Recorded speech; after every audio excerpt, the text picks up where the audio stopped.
Now, as far as like actually producing, like manufacturing this thing, I'm Hmm. picturing in my mind like you sitting at home with like a big poster board, like drawing out the board and Yep, like all the little that's it. pieces and everything. Yeah. Yep, that's 100% it. So over here, I know I'm gonna show. I'll show you on the camera here.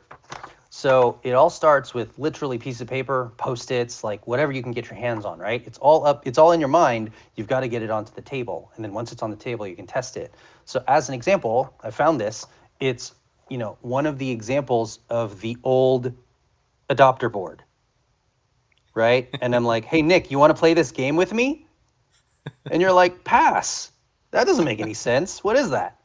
And then through illustration, through clear graphic design and the team, you then get this, right? Where it's like, That's cool. oh, Mike is the adopter. Here's his little story. Here's what he's looking for. This is the person, right?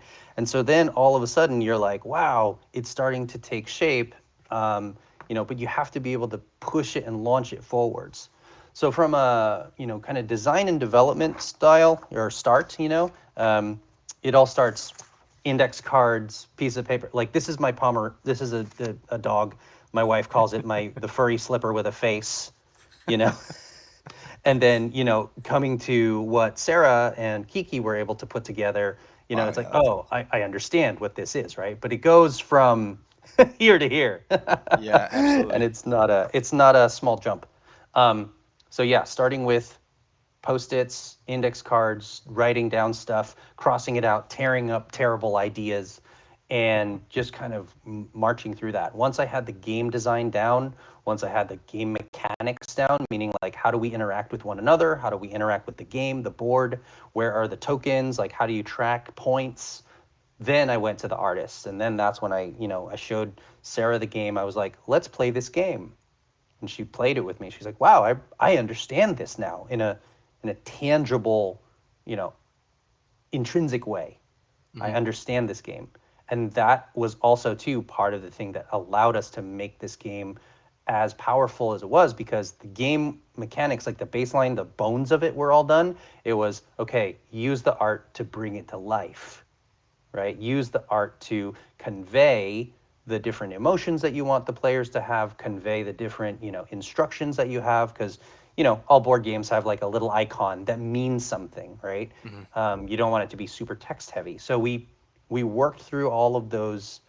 We worked through all of those challenges together as a team, and that was really important to have, you know, an illustrator who could say, well, from an illustration design, illustration perspective, you want it this way.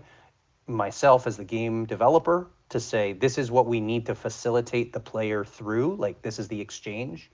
And then the graphic designer to say, okay, here's how we frame it, right? And what we've been the analogy we've been using recently is graphic design is like the bowl, the illustration is the cereal, and the gameplay is the spoon, right? And you have to hand it to the player, because otherwise, if you have poor graphic design, the cereal's everywhere. If you don't have a spoon, it's just a picture, right? And if you don't have the illustration and things to bring them together, then it's just spoon banging on an empty bowl.